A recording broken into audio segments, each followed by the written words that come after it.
4장 1절. 아담이 그의 아내 하와와 동침하매 하와가 임신하여 가인을 낳았고 이르되 내가 여호와로 말미암아 등남하였다 하니라.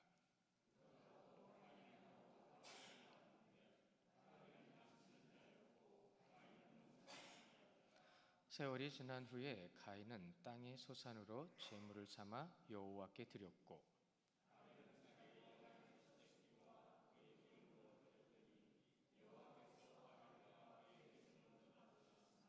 가인과 그의 제물을 받지 아니하신지라 가인이 몹시 분하여 안색이 변하니.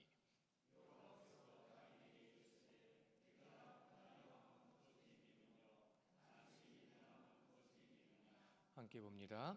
내가 선을 행하면 어찌 선을 행하지 아니하면 죄가 문에 엎드려 있느니라. 죄가 너를 원하나 너는 죄를 다스릴지니라. 아멘. 우리 성도님들한테 이제 부탁 말씀을 하나 드리면, 그건 부탁은 아닌데 우리 성도님들 마음 상하지 않기를 원하는 마음으로 부탁이라는 말을 씁니다. 선출할 때에, 중직자를 선출할 때에는 선거는 없습니다. 분명한 건 개인의 선거권을 침해하지 마십시오. 누군지 모르겠다? 기도하십시오. 제사장이 제사장 에봇을 입을 때 품 안에 우림과 둠밈이 있었습니다. 우림과 둠밈은 지금 그대로 전해지지는 않아요.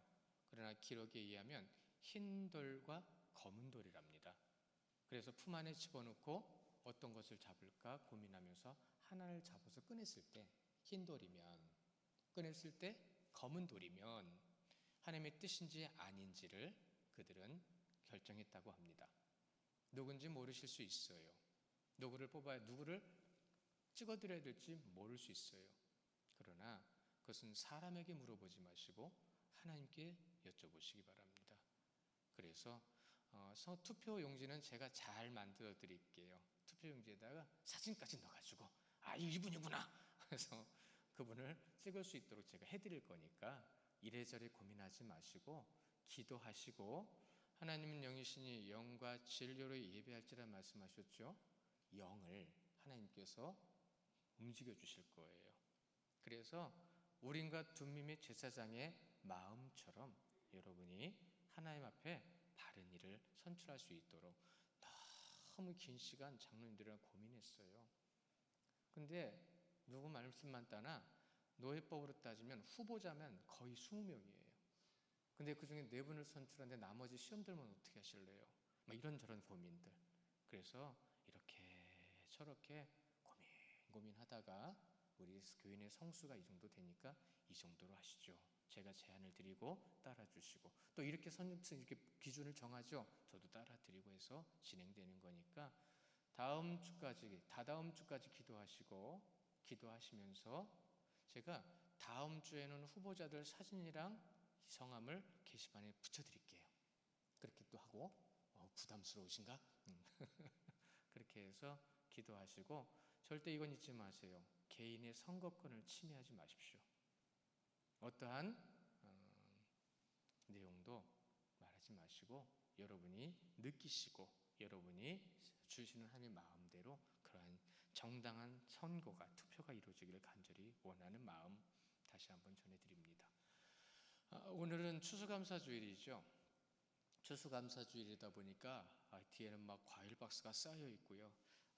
사실 예전에는 과일을 준비하면 성도들이 이것저것 가져오셔서 아롱다롱 사과, 귤 이렇게 여러 가지를 가져오셔서 그걸 가지고 이렇게 어떻게 나눴는데, 저 여기 오니까 귤을 좀 많이 하시는데 제가 생각해 보니까 지역을 섬길 때 공평하게 섬기는 게 참 좋겠다. 그래서 그냥 그렇게 하시는 것으로 저도 권해 드렸어요. 그래서 뒤에 보면 많이 있죠. 저거 지역에 우리 이 지역을 섬기고 있는 분들과 또한 어르신들을 위해서 우리 예배 끝나고 나면 우리 담당자하고 또 우리 집사님들이 챙겨서 전해드리도록 그렇게 진행을 하겠습니다. 이거는 누가 먹죠? 앞에 있는 건? 우리 어르신들도 챙겨드리고, 조금 남으면 저도 좀 주시고. 그래서 추수감사주일에 우리 성도님들이 함께 나눌 수 있는 것은요, 입으로 들어가는 것보다 마음으로 남는 게 더 중요하다고 그래요. 그렇죠? 그래서 오늘은 추수감사주일, 2023년도 추수감사주일에 우리 성도님들이 나눌 수 있는 좋은 마음들과 뜻들이 전해질 수 있기를 간절히 원하고요. 제가 추수감사주일 딱 끝나고 나면 항상 좀 마음이 좀 무거웠던 게 뭐냐면, 앞에서 성찬상 다 준비하잖아요. 준비할 때까지는 막 준비하는 손길들이 많아요. 그럼 끝나고 나면 싹 빠져나가잖아요. 그럼 덩그러니 성찬상 이거 하나 남아요. 이거 누가 옮기지? 이런 생각할 때가 있거든요. 끝나고 난 다음에 정리할 때 감동되시는 분들 오셔서 같이 막 이렇게 정리 좀 해주시고, 이 앞에 있는 것도 같이 정리해 주시고. 그래서 보니까 생각나네요. 제가 잠실에서 사역할 때 목사님이 여기 밤과 가짜거든요. 이걸 들고 다니시면서 항상 얘기하셨어요. 밤톨과 밤껍데기. 그분 표현이 이런 거였어요. 밤톨과 가시. 밤톨은 무엇이 감싸고 있죠? 가시가 감싸고 있죠. 그러면서 이런 말씀하셨어요. 여러분 가시입니까? 밤톨입니까? 이렇게 물으셨어요. 되게 의미 있는 거죠. 우리가 주님 앞에서 가시가 되면 안 되죠.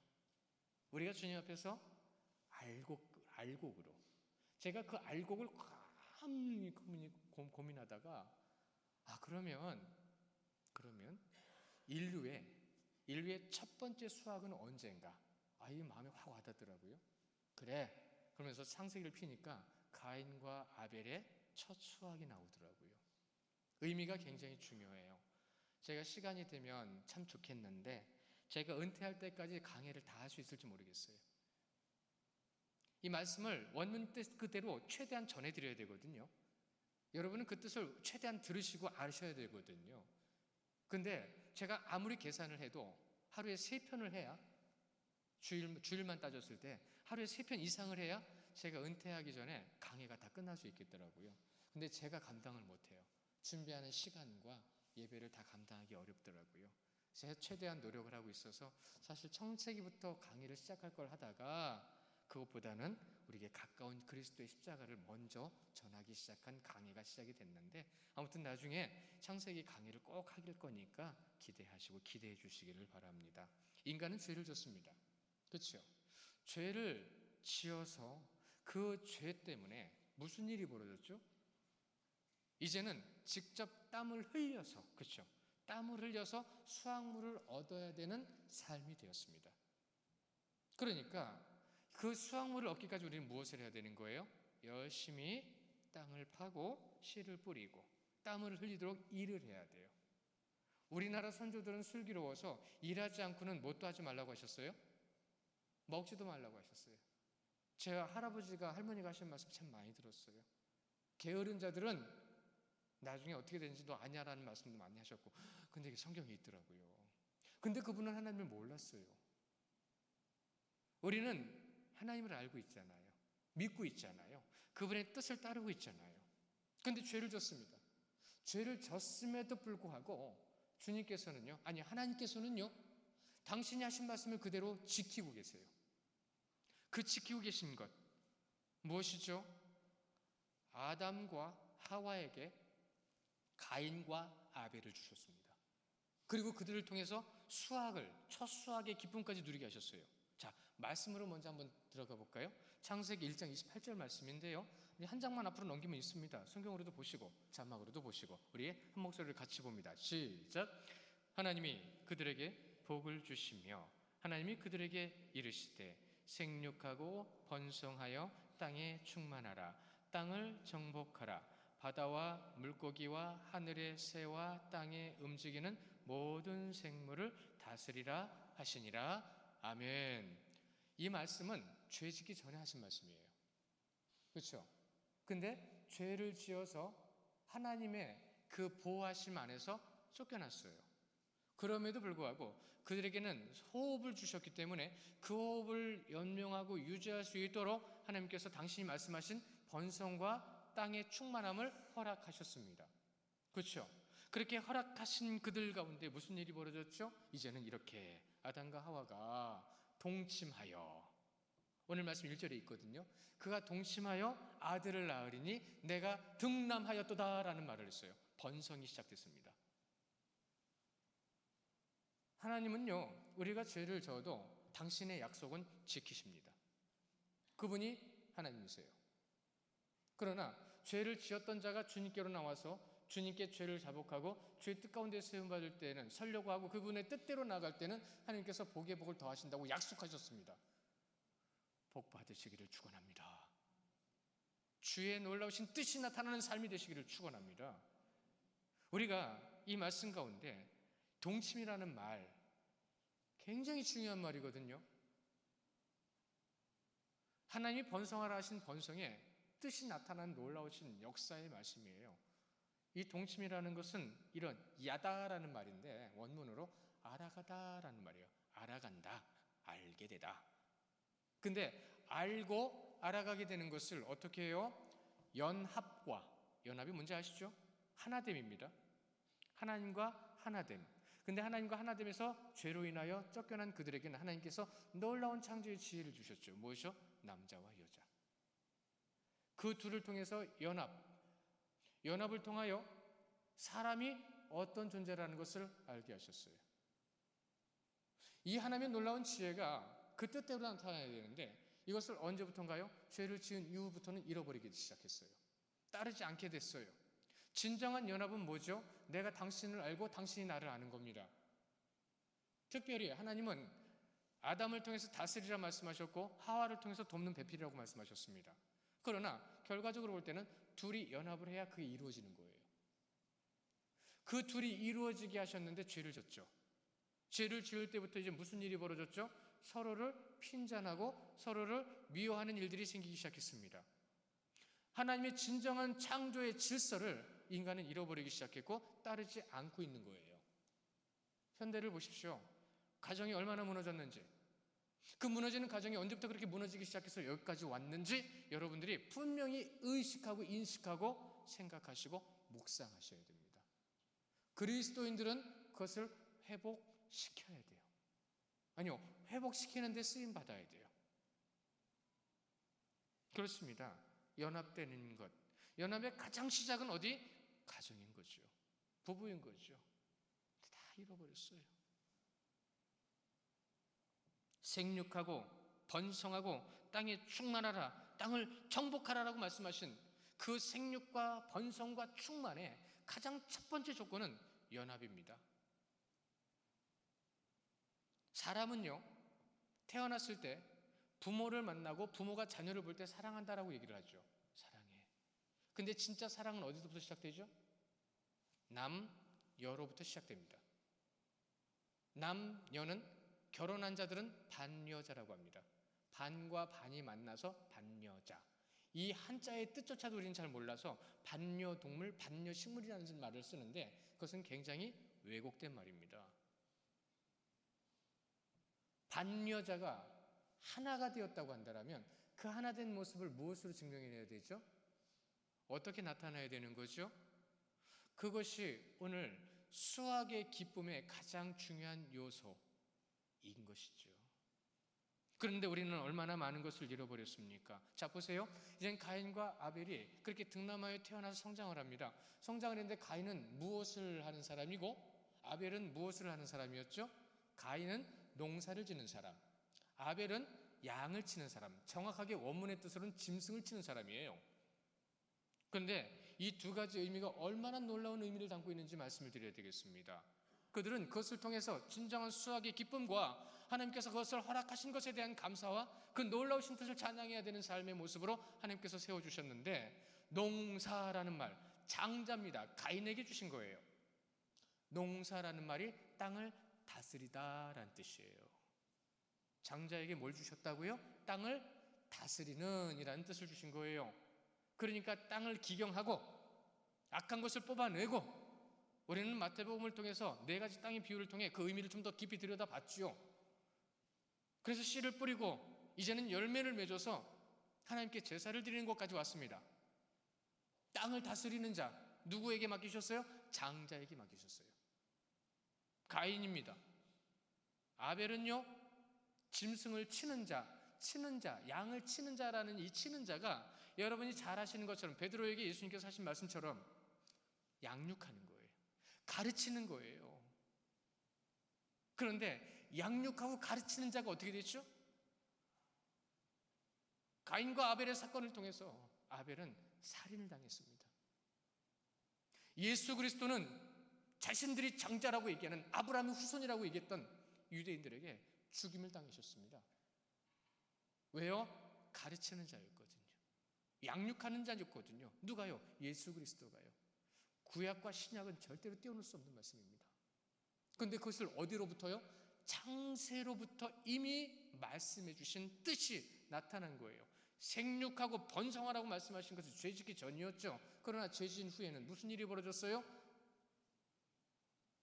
장자라고 말하는 가인이 차자라고 말하는 아벨을 가르치는 자, 양육하는 자를 어떻게 했어요? 살인했습니다. 놀라운 뜻이 있죠. 주의 말씀을 따라 하나님 앞에 쓰임받는 인류의 역사는 창조의 죄로부터 시작해서 어떤 일이 벌어졌죠? 인간의 죄의 본성을 드러내는 일들을 보이기 시작했습니다. 마음을 죽이는 건 살인이라고 했습니다. 미워하는 것도 살인이라고 했습니다. 왜요? 그 영은 누가 넣어주셨습니까? 오직 하나님께서. 그리고 나서 말씀해 보시면 이제 3절에 세월이 지난 후에 라는 말이 나옵니다. 세월이 지난 후에 가인은 땅의 소산으로 제물을 삼아 여호와께 드렸고 아벨은 자기도 양의 첫 새끼와 기름으로 드렸더니 라고 말씀하고 계세요. 여기서 먼저 중요한 것은 세월이 지난 후에 라는 말입니다. 이것은 원문의 뜻으로 이런 겁니다. 그 세월이 지나는 동안 주님께서 하나님께서 보셨으니 라는 뜻이에요. 보신 후에, 세월이 지난 후에가 그 뜻이에요. 보신 후에 이제 무슨 일이 벌어지냐면 가인은 자기가 열심히 농사지은 곡물을 가지고 하나님 앞에 제사를 드리고 아벨은 자기가 열심히 키운 양, 짐승을 통해서 하나님께 첫 새끼와 기름이라는 것은 새끼도 드리고 기름도 드렸다는 것은 그 짐승도 잡고 다른 짐승에게서 나온 기름도 드렸고 라는 뜻이에요. 그러니까 가인과 아벨의 그 드리는 제물은 곡식과 짐승의 차이일 뿐이지 그들이 열심히 일해서 거둬들인 수확물을 드린 거예요. 그것을 보셨다는 겁니다.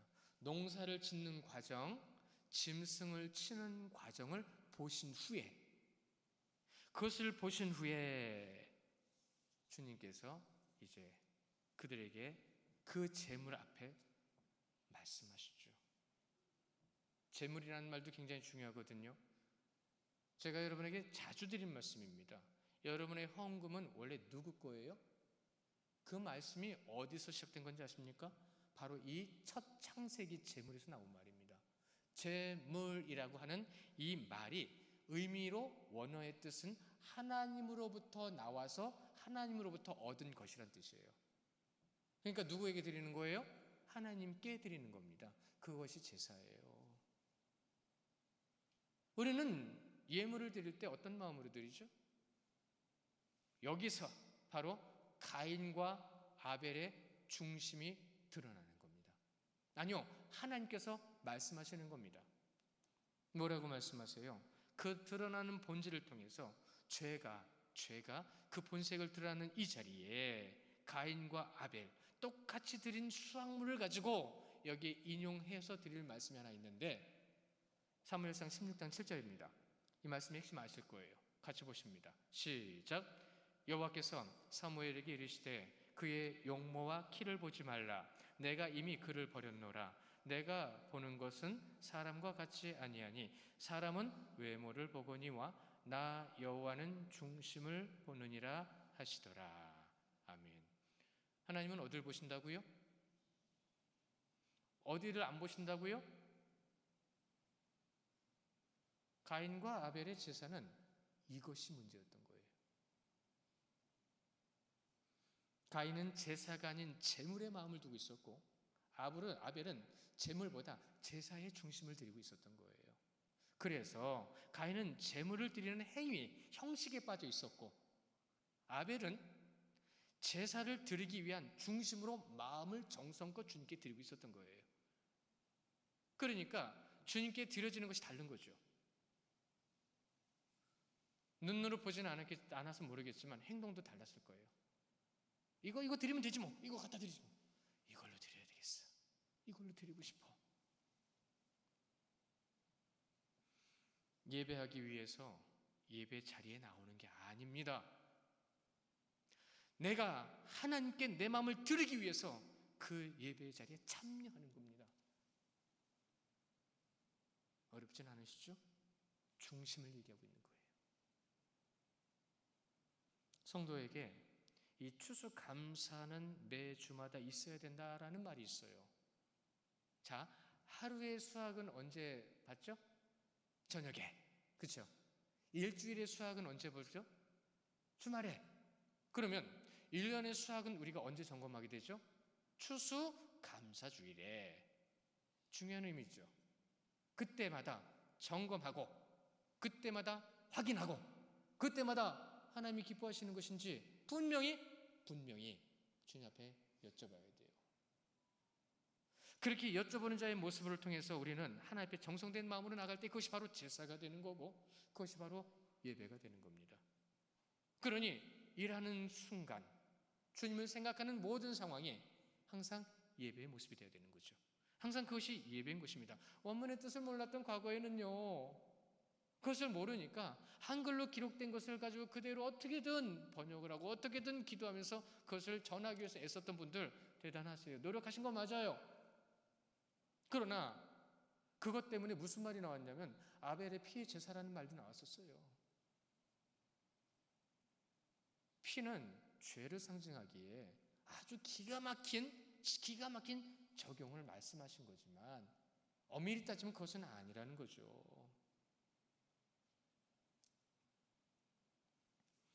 참 드리고 싶은 말은 많은데 오늘은 시간이 없어서 이 정도로만.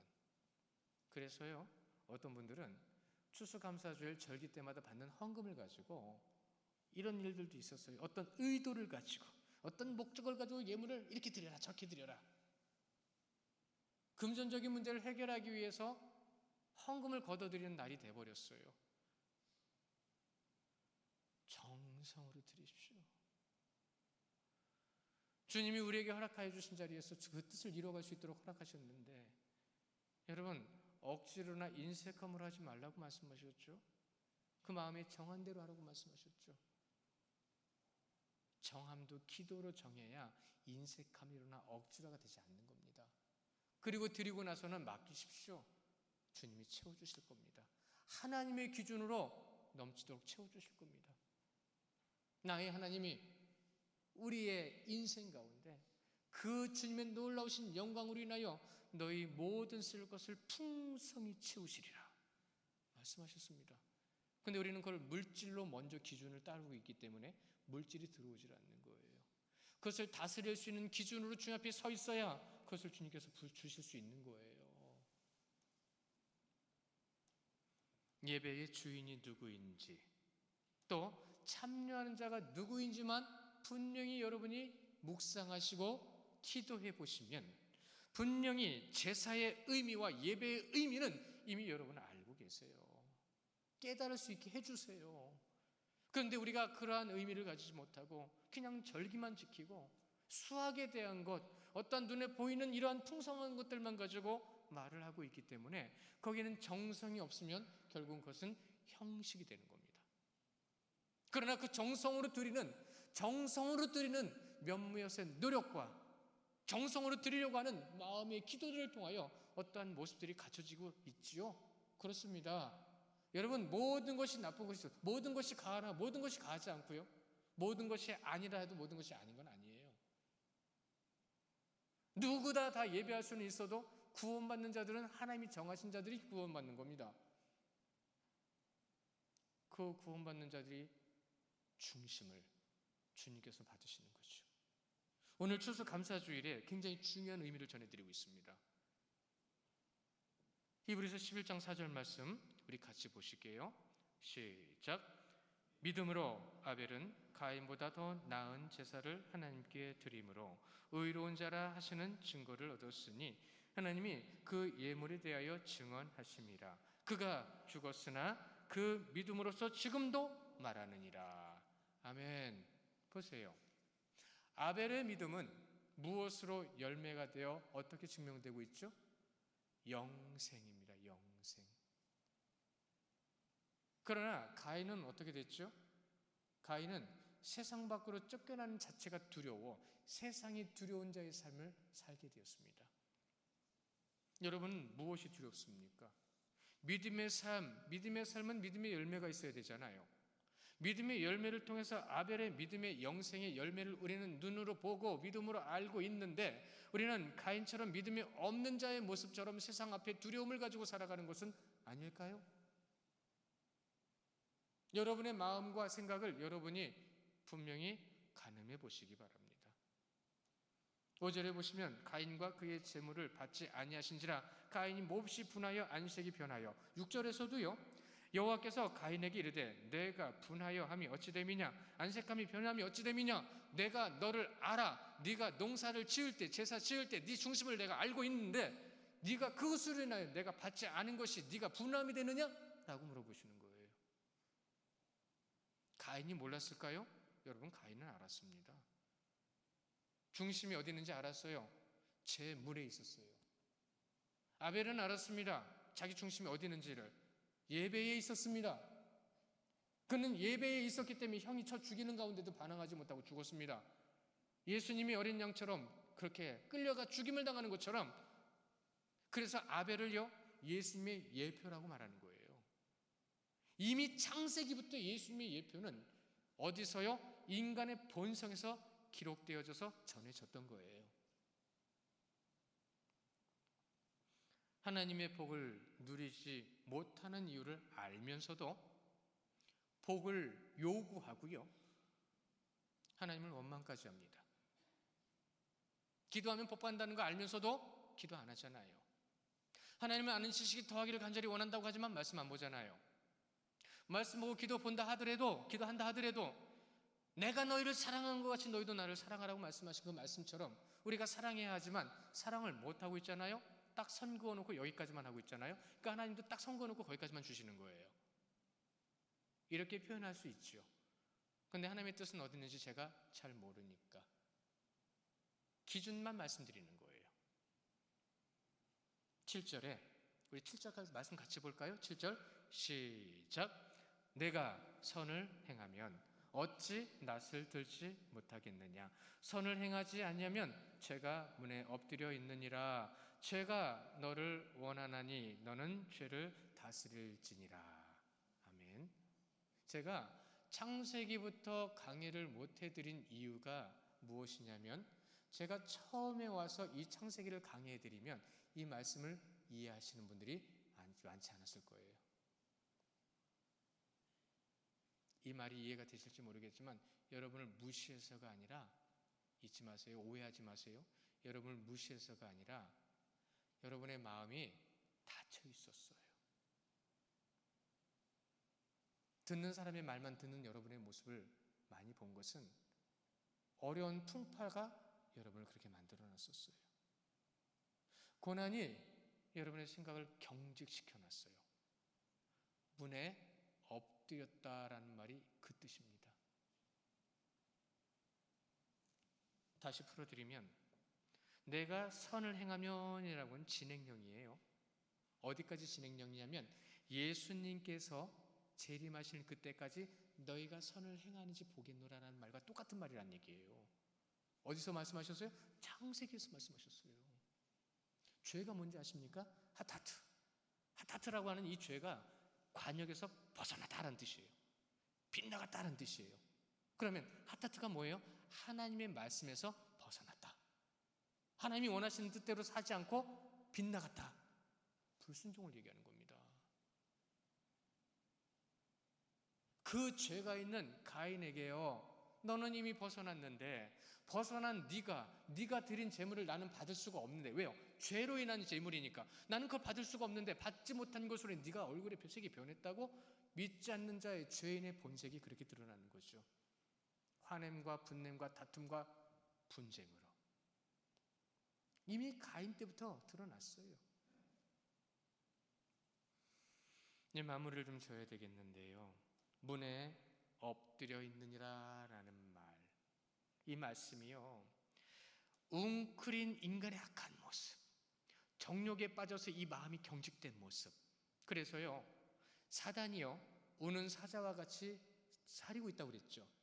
그것처럼 죄인이 죄를 짓는 모습 가운데 뭔가 계략을 이루기 위해서 웅크리고 있는 이 모습을 문에 엎드렸다라고 표현한 겁니다.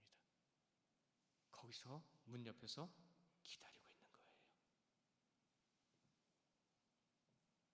기회를 찾죠. 틈을 타서 넘어뜨리려고요. 내가 분명히 너에게 이렇게 말했는데. 결국은 가인은 그 후에 살인하고 말았습니다. 하나님의 첫 수확물, 하나님께서 허락하신 제사 앞에서 그들은 무슨 짓을 했어요? 아니요, 가인은 무슨 짓을 했어요? 결국은 하나님의 수확물 앞에서. 자, 마무리를 하겠습니다. 잠언 21장 7절이에요. 함께 봅니다. 시작. 악인의 강포는 자기를 소멸하나니 이는 정의를 행하기 싫어함이니라. 아멘. 그래서 오늘 말씀 7절 끝에도 보면 이렇게 말씀하시죠. 죄가 문에 엎드려 있느니라. 죄가 너를 원하나 너는 죄를 어떻게 하라고요? 다스리라고요.